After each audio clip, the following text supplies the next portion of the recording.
All right. Good morning, everyone, and welcome to another Market Street Live event. We are wrapping up today our last of our employer stock plan or kind of equity compensation webinar series that Austin and I have kind of tackled over the last three series or segments themselves. And so we're going to talk through today the last two pieces, which are employer stock purchase plans and then employer stock ownership plans or employee stock ownership plans itself. And so we're going to kind of unpack all of that. So you know the drill. We'll kind of dive in. We're gonna do a quick recap of what we've learned so far, set the stage, talk through each of these two components, and then we'll spend a little bit of time today kind of discussing just the diversification benefits. We hinted at that in lesson one or kind of our first session, but we'll kind of spend a little bit of time unpacking that a little bit further today.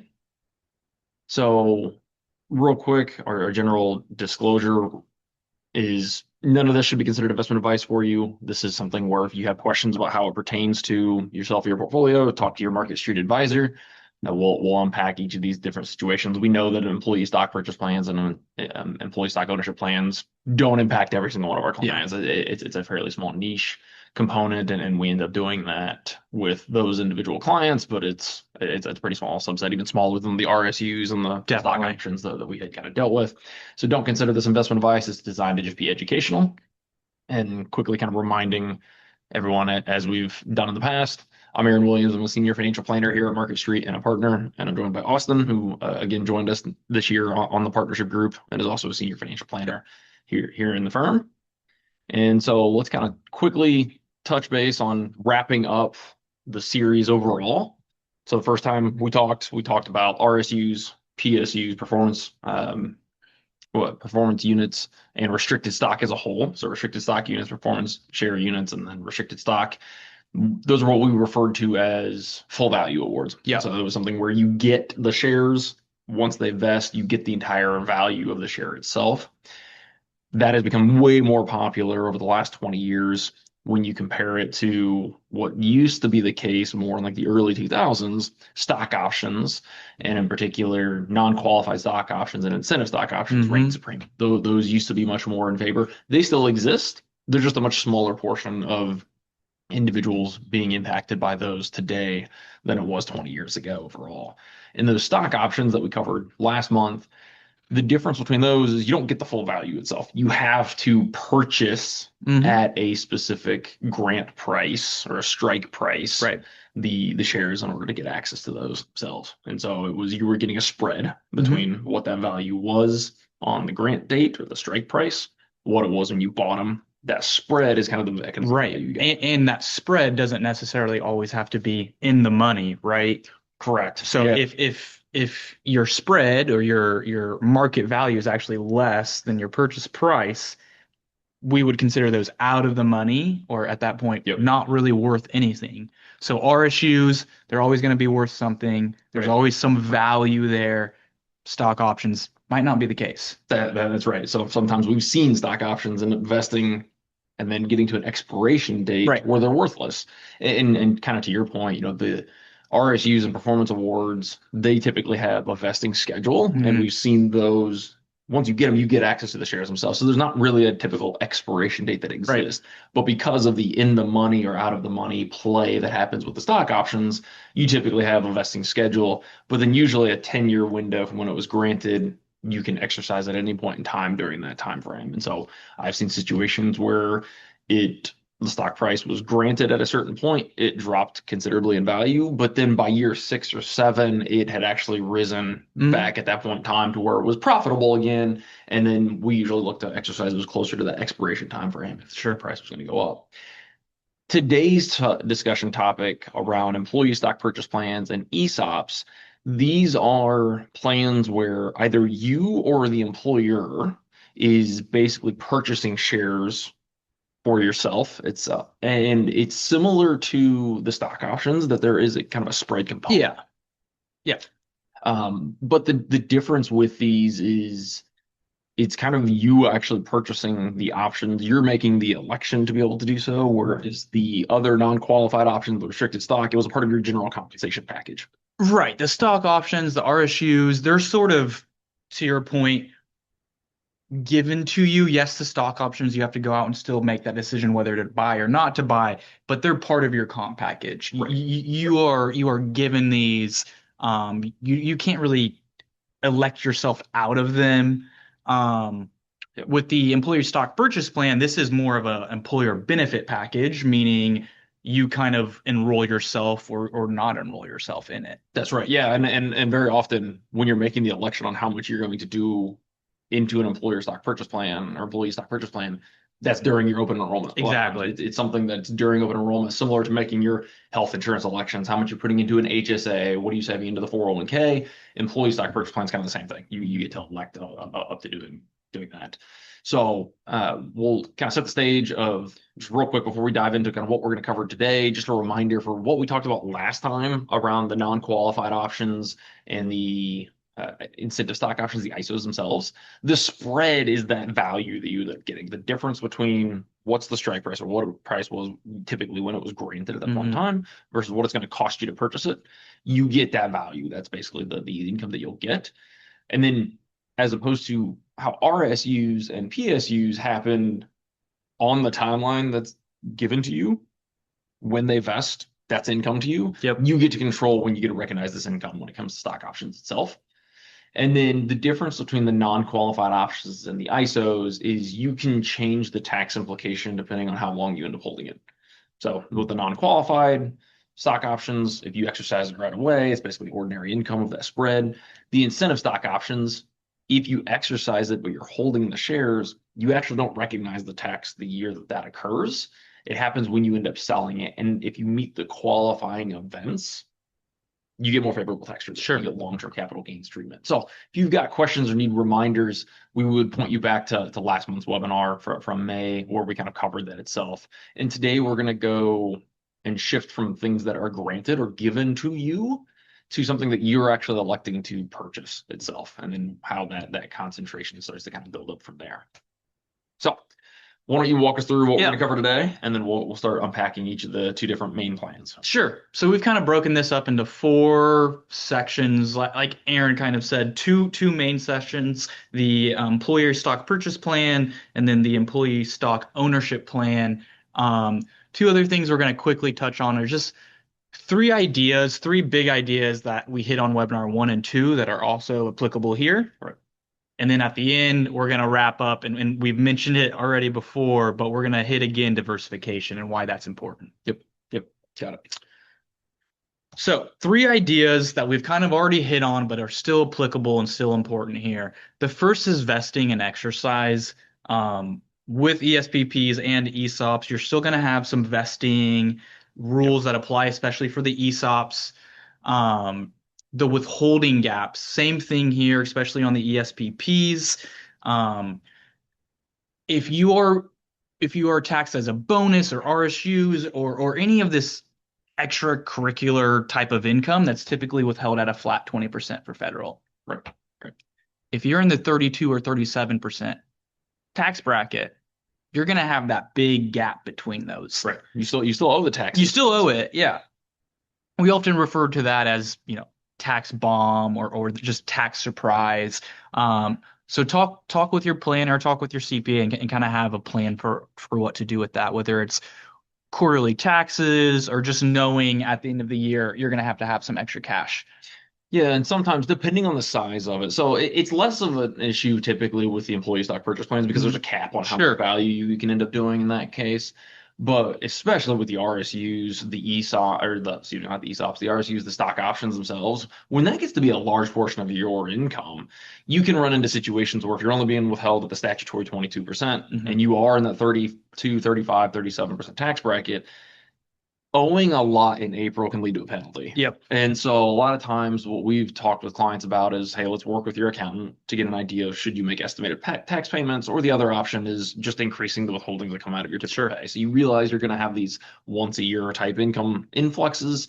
Can we just increase your typical salary deferral or tax withholding, excuse me, and have that kind of cover some of that tax? Absolutely. And then the last key concept we've kind of hit on, but is still going to be applicable today, is just concentration risk. Yeah. Um, when you're working for an employer that offers these type of plans, your salary is tied to it, your bonus, your health insurance, and now you have this, this fourth level, this equity, that's going to impact goals for today possibly and goals for the Yeah. future. So, Yeah, oftentimes these are nice influxes of income that mhm. can help if you've got short-term goals Yeah, because they're not penalizing like accessing some funds from a 401k right. or the way that you would from an IRA. And oftentimes it's better from a tax perspective to unplug assets like this that haven't had significant appreciation the way that you might have in a Roth IRA or Hmm. a Roth 401k, where you can sometimes get access to those dollars and it not be tax penalizing to you, but the tax-free compounding that can still occur for decades to Yeah. come is really hard to argue against. And so these can be great assets to be able to use. So the first equity sort of plan we're going to cover is the employee stock purchase plan. And as we mentioned, this is a voluntary program, Yep. meaning you can elect to do this or not to do this. Right. You're not forced into it. It's not part of your compensation package. And as you said, it's oftentimes lined up with your open enrollment, your employer benefits. Right. And so basically you kind of just elect to do this. You pick how much you want deducted from your pay to go into this plan. Yep. And then a couple times a year, as this plan grows, as your contributions go into it, as the plan for yourself grows, it will go out and purchase your employer stock. That's right. That's right. And we should probably highlight the main directive, similar to restricted stock, the stock options. The incentive for doing this is, hey, if we get all Yeah, employees pulling in the right direction because we want the stock to appreciate in value, because if I'm purchasing this, and we'll talk in just a second, at a discount, yeah, and the stock price is going to continue to go up, I'm benefiting then from the stock price going up. And so the incentive behind these type of plans are let's get everybody pulling towards a higher stock price because we all 100%. benefit at that point in time Yeah. that we have access to it.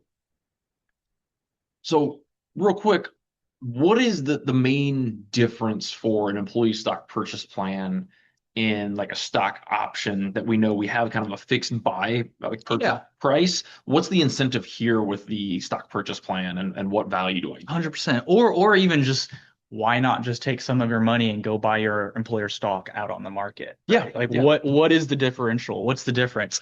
The difference is that these ESPP plans oftentimes come with a discount. And it's typically at 15%. That's the cap. yep, Most plans almost always do the 15%. And we just put a little example here. If out on the market you could go buy Schwab, you're working for Schwab, and it's selling for $100 a share.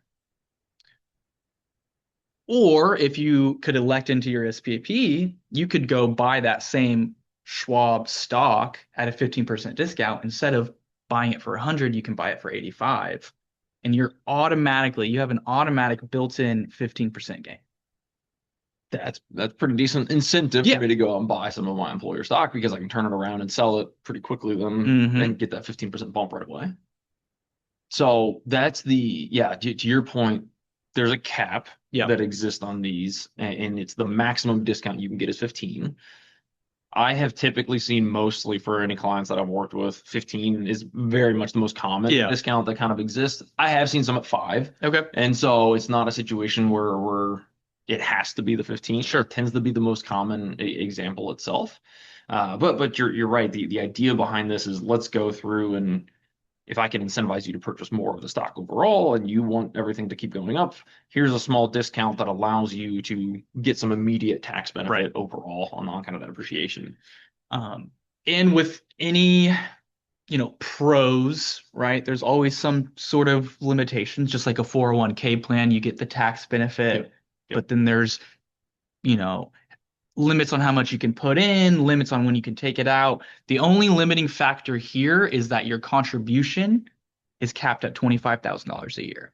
That's right. And that is if it is a qualified Sure. 423 plan, because we'll talk in a second. There are non-qualified plans that exist that allow you to benefit more from having this discount in place. You just don't get the tax benefit. Right. And so if the employer, which the vast majority of these Vast majority employers are, yeah. do structure to be qualified. So that's where we're going to focus most of our conversation today. The short answer, as with everything in personal finance, it depends. It Mhm. depends on your own situation. So if this does apply to you, make sure to talk with your market street advisor and we'll kind of unpack how this impacts you. We will basically have to read the plan documents on how the Yeah. employee stock purchase plan is kind of structured in that case. But for most of them, it's capped at a $25,000 value of the stock that you can purchase each year.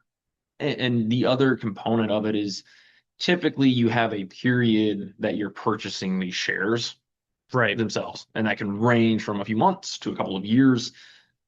I would say the vast majority of the ones that I've seen, it runs in a 12-month span or like a 9 to 12 month span itself. Same. And so you make the election and you're just purchasing the same amount each calendar year that you have Right. access to you at that point. And then even oftentimes the actual purchases are broken up as well. It's not Right. every pay stub deduction does not line up with a purchase. Um, Most of the times I've seen it either quarterly Yep. or twice a year. Um, so don't think every deduction equals a purchase. Yeah, it's not necessarily out of every single paycheck. I, Right. I mean, I have seen that occasionally, but to your point, more often than not, Yeah. quarterly tends to be about the most consistent timing of when Yeah. those purchases kind of take place. So, real quick, one thing that we kind of want to capture is the fact that there is with the 15% discount, it can be larger than just the 15% Yeah. benefit itself. So if we buy something at 85, we can sell it at 100. There's this 15% discount that occurs. You have this 15% immediate gain. A number of these have what's called a kind of look back provision itself, where it allows you to look at, even if you are purchasing over a 12-month window, you can Hmm. look back at the start of it. And you basically get a discount of the purchase date that those dollars are buying the shares or the start of the period price point. Right. You can take the discount off of that. And so that can actually really compound your benefit to really be closer to like a 20% net benefit overall itself. Here's kind of I would say an exaggerated Yeah, this would example, be a little bit of an extreme but example. we kind of wanted to basically highlight how that can happen. And so in this case, if that look back provision occurs and during the 12-month window, you're purchasing shares and it's gone anywhere from 80 to $100 during the time frame, even if you bought it on the back end and one of the purchase dates was at $100, Hmm. you're able to buy it then if the look back provision exists in your specific plan. So again, this is specific to whether or not the plan allows it. You can go back to the beginning of the period, it was $80. You get a 15% discount off of that 80. And so you're buying it at $68 a share at that point in time. Well, if I turn around and sell it at the 100 right after I bought it, I just had effectively a 47% return on my dollars because it went up 25% from 80 to 100 during Hmm. the period. I got the 15% discount on the 80. And so 100 over the 68 happens to be a 47% return. It can really be a nice growth Oh yeah. engine itself. Because of this nature, though, this goes back to why that $25,000 cap kind of exists Hmm. on these plans themselves. Real quick, one thing that we had kind of highlighted was we see the difference between Section 423 qualified versus non-423 plans. And then the design behind these kind of plans are if you aren't going to go through the specific IRC code that makes it a Section 423 plan, you're mostly doing that because you don't want that $25,000 cap to exist so Sure. people can end up buying more shares overall. The qualified plans, the benefit that you get is you recognize ordinary income on the spread of what's the discount between what you paid on it and the market value on the purchase date itself. That spread exists. Anything beyond that can be capital gains. Whereas on a non-qualified plan, or sorry, anything beyond the purchase date, that's capital gains. It's ordinary income, similar to the stock options. Right. From above the purchase price itself, we have that discount exists. That becomes ordinary income. Qualified plans, everybody gets the same discount. And so there are regulations that basically say you can't just offer this to C-suite executives. Sure. And so it's a non-discriminatory clause that exists within it, and it's capped at 25,000 with a 15% max discount. Non-qualified plans, you don't get the same tax benefit overall.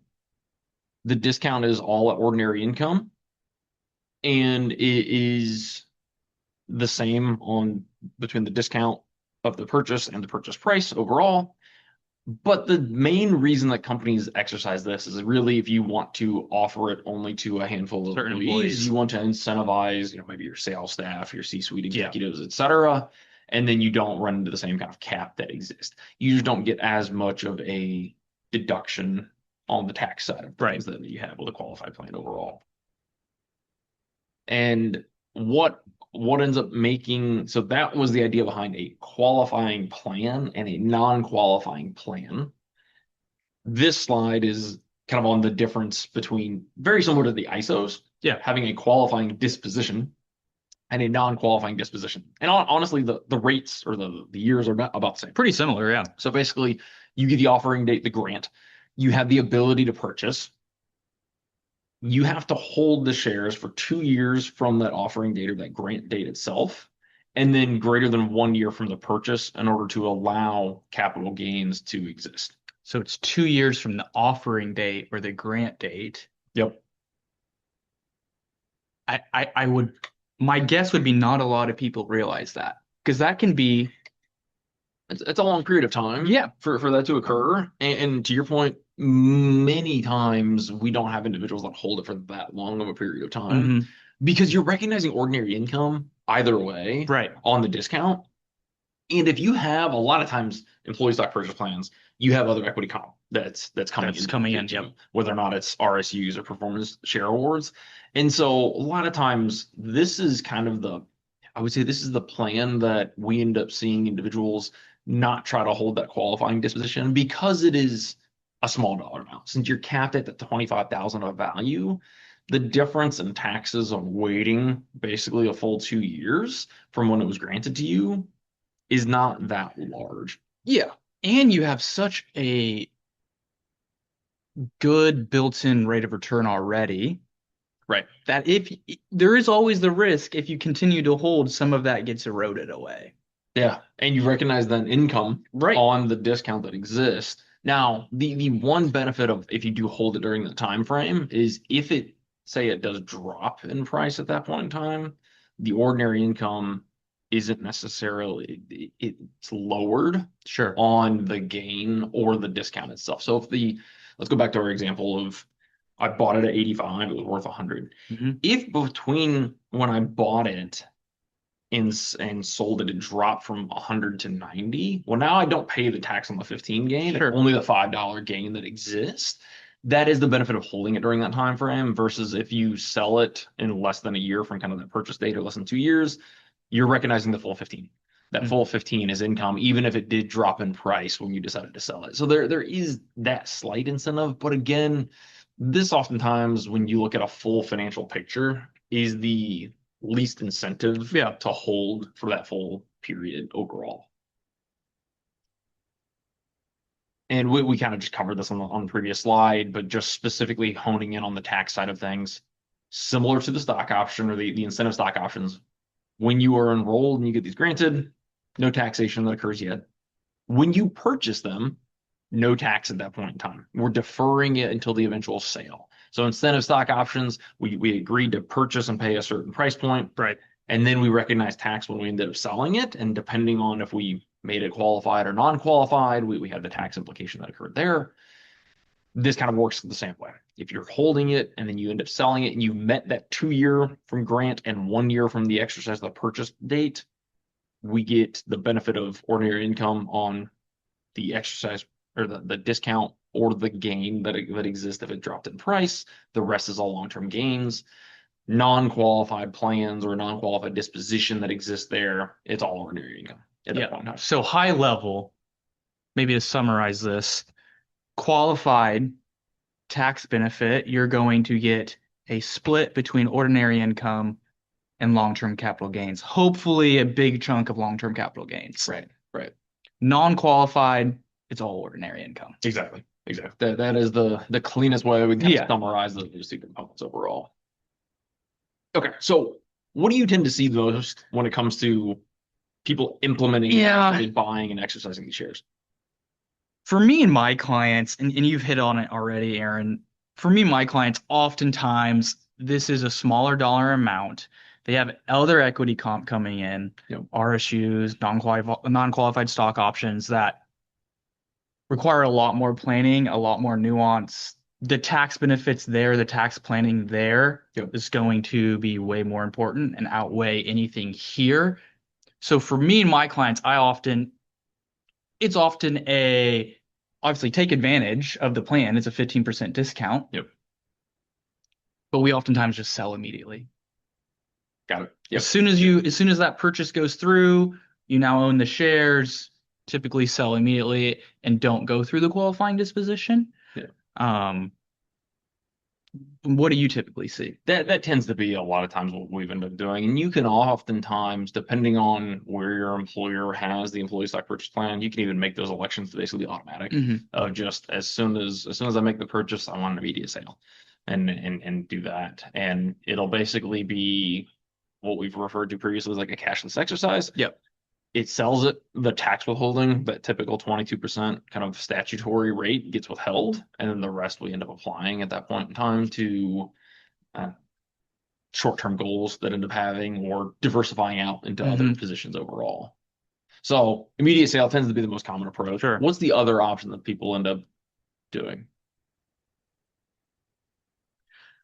That would be going through like the qualifying disposition, Okay. holding it for the 2 years from the grant or offering date, and then 1 year post Yes. purchase. Okay. Okay. Um, What do you tend to recommend when it comes to, and again, recommendations are specific to individual sure. clients. But what do you tend to end up recommending when somebody comes in and says, "Hey, I've got this opportunity, the employee stock purchase plan.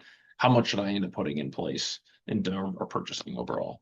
Yeah, that's a great question. And again, everyone is different. There's a lot of variables that go into that. I think, first thing I would look at is just what does their cash flow look like? Because this is coming from their payroll. That's It true. it Yeah. is lowering their income. And then I would look at where are they already say like, are we already taking advantage of 401ks? Are we taking advantage of Roth IRAs, HSAs? So in the order of operations, Yeah. Yeah. not that a 15% discount isn't super valuable, it is. But for Right. me, in order of operations, there's some other things that I would probably look to first.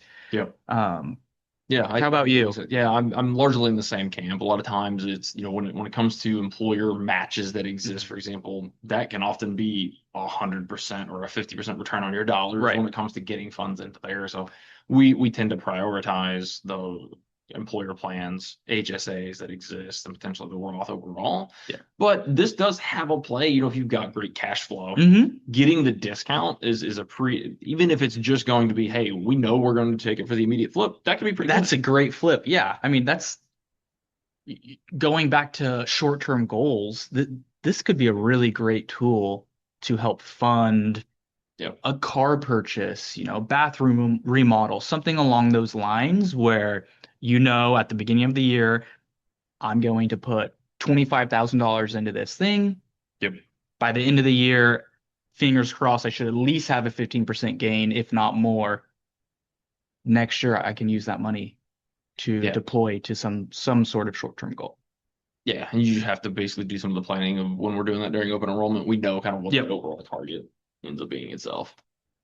Okay. We talked real briefly about the idea of that qualifying versus that disqualifying kind of disposition that exists. And we just wanted to quickly grab a scenario to kind of unpack this. And so we're going to break it down on the right hand side here of what ends up happening on a per share basis. So in this example, Maya has 17,000 that she just decided to contribute over a 6 month offering period. So during that window, it opened at 20. Hmm. And at the end of 6 months, it was 30. So it basically got a 50% increase in price. Great increase in price overall for Maya's company that she's a part of. She buys at the 15% off the lower price itself of 20. So when we go back and look at it, because if that look back existed, we're Hmm. going back to the very beginning. Even if she buys some shares at the very end of the 6 month window at 30, she actually only has to pay 17 if that look back provision exists. She goes back to the 20, takes the 15% off that. She buys it at 17. If she holds it then for 2 years from the beginning of that 6 month window and a year from that exercise, Yep. which if it's a 6 month offering at that point in time, you are going to max that 1 year window Sure. if you're holding it for the full two. then she pays ordinary income on $3 per share. That's the discount. And then the long-term capital gains on that 10 between the 20 and the 30. Where you don't get as much benefit here is if you are making a disqualifying disposition, so you sell it right away on that 30, that full 13 ends up being all ordinary income. Right. And so when we consider, hey, if you're in the 37% tax bracket, you often are in the 20% capital gains. That can be a 17% spread on $10 worth of value. It can be very advantageous to hold on to it for an extra year, Absolutely. 2 years. But when you're capped at $25,000 worth of value, it just often ends up not being as kind of important on that end. Okay, so let's shift gears, talk briefly on the employer stock ownership plans themselves. This is a little bit different in the sense of you're not now making the election to purchase it. It becomes basically what I've lovingly referred to as a divesting opportunity for those who have had dollars in the company and they want to be able to liquidate ownership, and doing it to all the employees ends up being one of the more attractive ways to A, build employee morale, but B, it's already kind of this guaranteed buyer pool, if you will, of your own company shares. And so this is a retirement plan similar to your 401k that is only employer stock, but the employer is basically choosing to give you the shares themselves. They're basically they're purchasing the shares for you within kind of a structured retirement plan itself. So if I wanted to buy more in the ESOP, am I allowed to do that, or does the employer fund everything that I'm allowed to buy? The employer funds all of this. Okay. So this is not something that you are actually contributing and making the election to do. The employer funds this themselves. Now, again, similar to employee stock purchase plans, it's employer specific, and the plan documents will kind of govern how much that ends up being in their case. So they may have it change in terms of how much gets purchased for each employee, depending on level that you are within the company overall. But it is not something that you are actually making the purchase election. The employer has made that election for you. And then you said this acts like a qualified retirement plan. It's similar to a 401k. What do you mean by that? Yeah, so it is often these are managed by ERISA, so the governing body that they kind of have that oversees this. It's in a tax deferred vehicle, tax deferred bucket, where you're owning the shares kind of like in a 401k. You're not necessarily capable of reaching in and accessing the value on an ESOP plan while you're working. Got it. And so similar to most 401k plans, while you're working at the company, they might have hardship provisions. There's typically some exclusions that exist. This kind of operates the same way. You typically are not accessing ESOP dollars until you retire. So you're getting shares in the company while you're working for the company itself, which is great. And then a lot of times at retirement, you get the chance to kind of diversify or divest out of the shares themselves. So then at retirement, I'm assuming this can be like rolled into an IRA, and then once it's in the IRA, it's ordinary income if I were to need that money to live on. Exactly. Very similar to a typical 401k structure, where not looking at it from a Roth component in this case, but just on the pre-tax side of things, you put dollars in, you got a tax break in. But if you move it from a pre-tax bucket to an IRA, which is another pre-tax bucket, there's no tax consequence to you at that point in time. So you get to retirement, you have this pot of money within an ESOP, you roll it into the IRA. That's not a taxable transaction because it's going from pre-tax to pre-tax bucket. What generates taxes is when you exit that pre-tax vehicle overall itself. And the highlight here of what's a little bit different compared to like a 401k. So 401k, you have a plan administrator, you have some dollars. You often get to make the investment elections. This is just an employer stock. And so it gets held in trust here. So the governing body of ERISA that oversees this, there's a trustee that basically makes sure that you get the shares on a vesting schedule, very similar to the stock purchase plan, very similar to the other stock options, but it gets held into trust for you. There's a trustee that goes through the filing requirements and everything on that end. And then more often than not, this is private companies, and it's a way for owners, oftentimes kind of the founder or a handful of original owners, to diversify out as they get to their retirement space. Instead of selling it externally to some other large buyer, the entire company, hey, we want this to be a localized still employee-owned business, and so Right. we sell it back to all the employees who now then benefit from growing the stock price. Yeah. You continue to do your specific job. If that accelerates the stock price because it improves profit margins or what have you, everybody in the company is now benefiting. Yeah. And so we're transitioning some of that ownership from a few individuals to en masse the majority of the employee base. Yeah. And to that point, oftentimes where I've seen this with clients is this doesn't replace the 401k. This is Right. in addition to the 401k. Yeah. So you have your 401k, you're oftentimes still getting a company match there. Yep. And in addition, now they're also funding this ESOP to you. So Gotcha. so yes, it's benefiting the owner that they have, some sort of guaranteed buyer pool to buy them out for their retirement, but also for the employees, this is a really nice benefit that can really compound over time.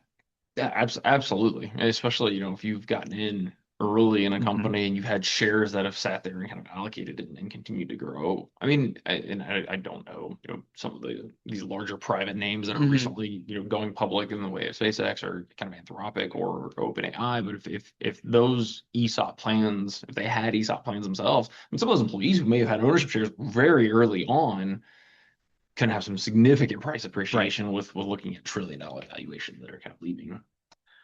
So, what's the typical allocation or kind of life Yeah. cycle for having an ESOP itself for individuals? Yeah. So we've already touched on it a few times, but very, very similar to 401k, right? Yep. You're going to become an employee, you're going to work there for a while, and then you're going to be eligible to start participating in the ESOP.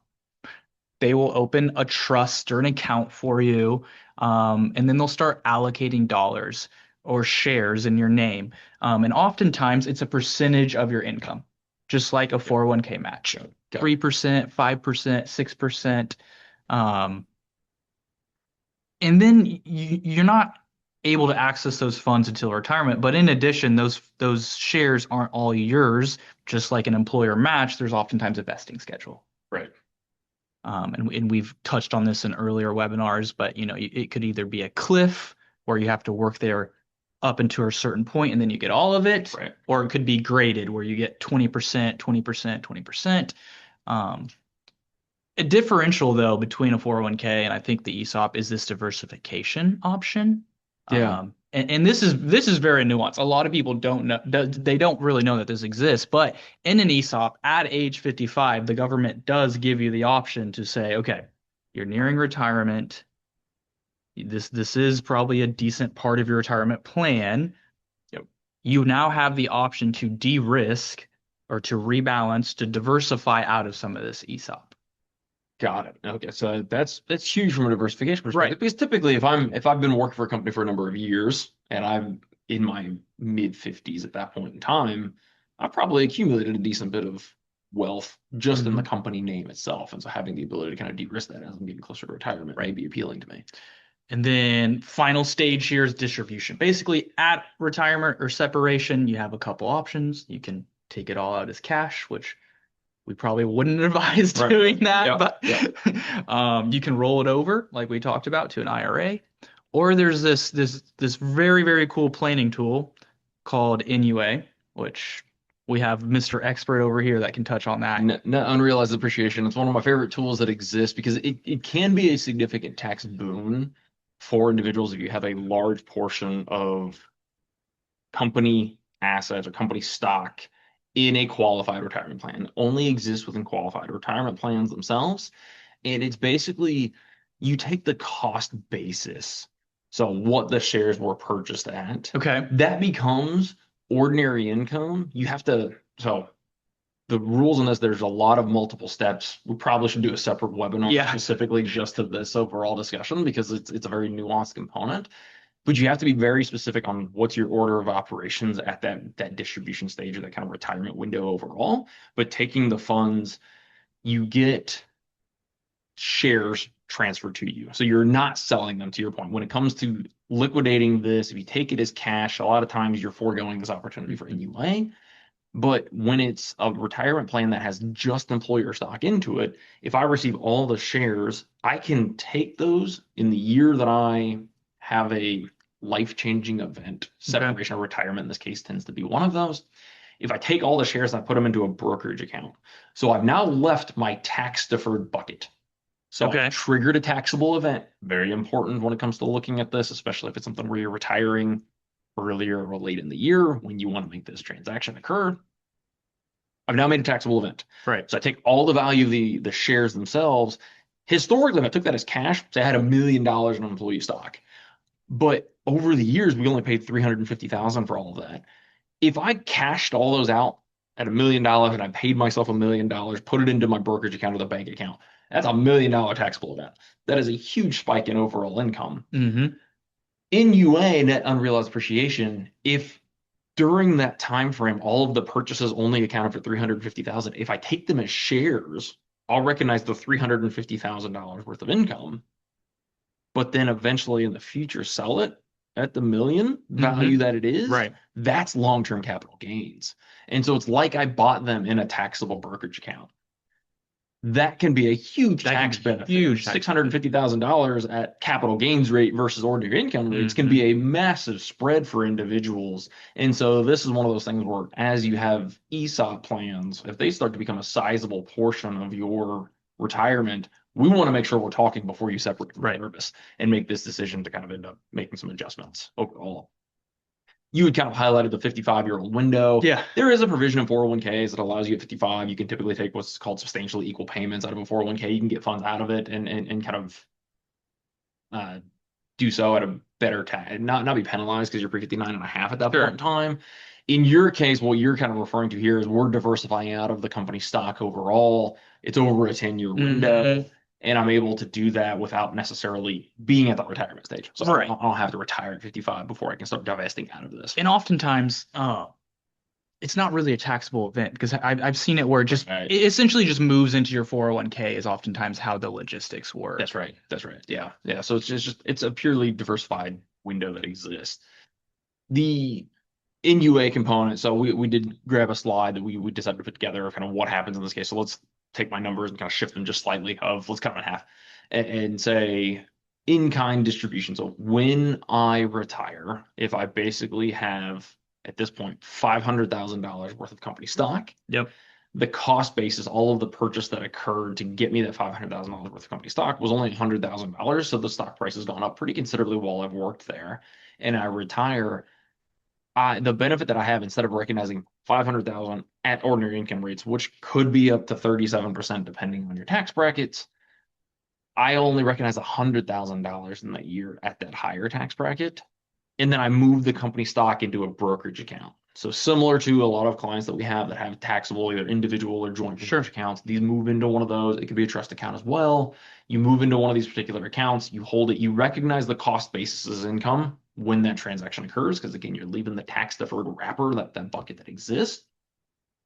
But the $400,000 of gain when you decide to sell that, that's all long term overall. Is there any similar to like a qualifying disposition? Is there any time limits or limitations on when you can sell the 400,000? How is there any limitations on how long you have to hold the shares in the brokerage Yeah, account? that's the fun thing about the NUA piece is like getting it to the brokerage account, selling it, you get that 400,000 as capital gains, even if you sell it fairly quickly after. And Okay. it's all considered long term because it's all those purchases that occurred during that early time frame.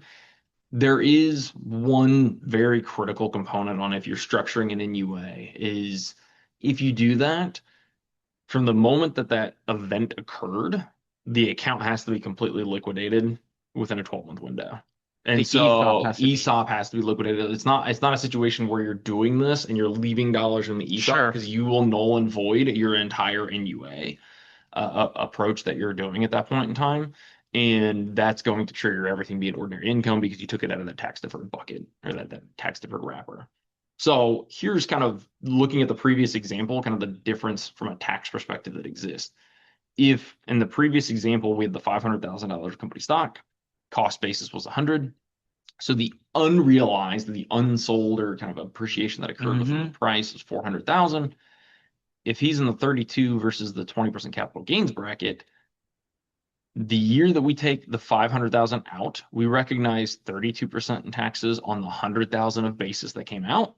And then if we just turn around and sell it, 400,000 now is at 20% capital gains rates. Yep. So we're at a total tax bill of 112 versus if I just wrote myself a check for the 500,000 out of the ESOP, or I rolled it into an IRA and I cash it out of the IRA, all 500,000 is at the 32% bracket, which is 160,000. So this transaction alone saved $48,000 worth of taxes just because we knew the tax code well enough Sure. and we went through the proper order of steps itself. Yeah, that can be massive tax It can absolutely be a huge tax savings overall. And the other thing, again, just to reiterate on all this is in these ESOP plans, again, you are not contributing a single dollar.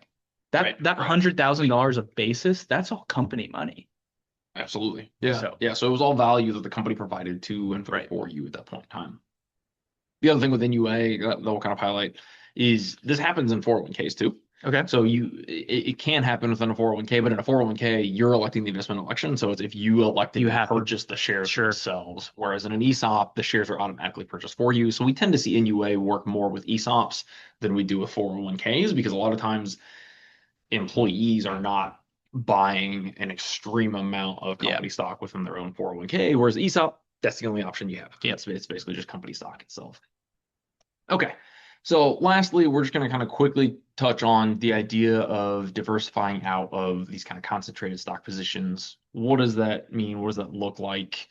Why would we want to consider Yeah. doing so? And so what are the main reasons we would want to consider de-risking from our exposure to a single company? Yeah. I mean, it's pretty obvious, but there can just become a lot of risk, especially the more some of these equity comp plans start to compound and grow on each other, right? You might have RSUs, you might have ESPP, you might have ISOs, NQSOs, an ESOP account, Yep.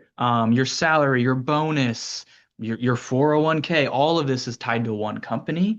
Yep. And as you're there longer, as these shares start to grow, they might become a very, very sizable portion of your portfolio.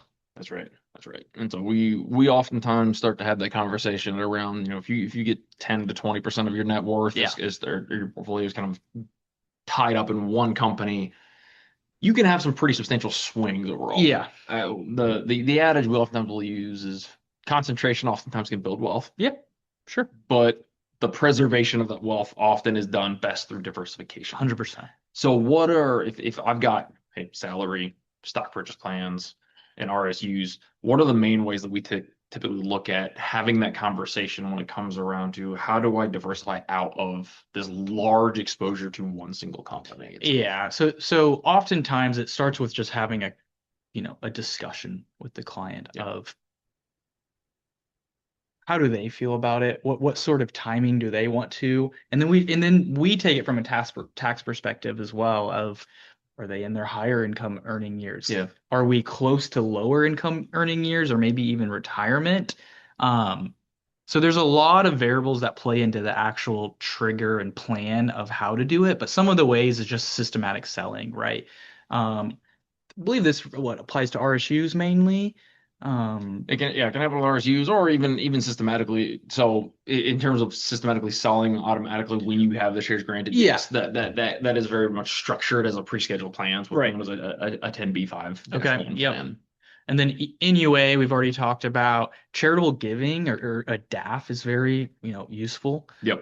So if you have some of this highly appreciated company stock, Yep. you can contribute it to charities directly, or maybe even put it into a DAF, a donor advised fund. Yep. So the donor advised fund basically allows you to put money in now. You get the deduction now, the tax benefit now, Okay. but you can give or gift over as many period of time as you'd like. Yeah, so that's a really nice benefit because Yeah. historically, if you wanted to make a contribution to charity, it was all happening in that one year Right. itself, and you may not necessarily want to do it all in one particular year if you like the idea of gifting to the charity on a regularly scheduled basis. Yep. And then the fourth way we put on there, this I feel like we could bring in Kyle and do Yeah. a whole separate webinar on some of these more advanced tax strategies of exchange funds or levered long shorts. Yeah, that's a good point. So it's one of those things where if you have some of these positions that you've held for a long period of time, because RSUs and PSUs get dropped into a brokerage account for you, sometimes you've held on to these positions for extended gains. Yeah. I think of here in Indianapolis, Lilly Lily. clients. Yeah. We see a lot of clients from Lilly that they've held on to these positions. They might have had stock options or RSUs from a decade ago, and the price has ballooned pretty considerably at that point in time. It's given them a lot of net worth. It's been great. But now there's this tax cost to get out of Yeah. it. That capital gains, even though it's still lower than your ordinary income, it's not fun to write No, that it's never check. fun. And so, are there ways to diversify out of these concentrated positions where we can now control the taxes based on when we do so, Right. but take some of the tax bite away? And there's things known as exchange funds where you're basically transferring funds in and you get a basket of securities back out after a 7-year period. That's a decent bit of lockup, but you diversify on day Hmm. one, which is kind of nice. In exchange ETF, you don't get to diversify quite as much out at that point in time, but you're basically contributing funds to a larger ETF with a number of other investors. And then a levered long short is a much more, I would say, recent tool that's become a bit Pretty more recent. Yeah. accessible to individuals where you're basically using margin on the concentrated position to actually generate some capital losses that allow you to sell the capital gains at a net tax of zero for some of those situations. Those are something where the nuance to that requires a much larger conversation overall. And so Hmm. if that applies to you, we want to help kind of craft what's the plan look like to reduce that overall tax Yeah. burden in particular. All right. Well, wrapping up, thank you for joining us for our third installment of this kind of what the heck is equity compensation Hmm. webinar itself. We know that sometimes this can be confusing, and that's exactly what we are here for, is trying to make the confusing approachable and understandable. And so how it fits into your individual retirement plan, we think that's important. We talked through full value awards, RSUs, PSUs. When you get those, they're much more common nowadays, the tax gaps that can occur within Yeah. the withholdings on those stock options. You now have the decision, when do I want to exercise and make this purchase? And then the idea of the decision to purchase ownership in the company or being gifted that or being applied that as a part of a retirement plan through an ESOP overall. And then kind of the plan for how do I diversify out of that overall. So we want to thank you for joining us for the 3-part segment that we've had. Thank you for joining me behind the desk on this Absolutely. one and kind of unpacking this. And as always, if you have questions, reach out to your Market Street advisor, and we'll look forward to our next webinar here in July. Yep.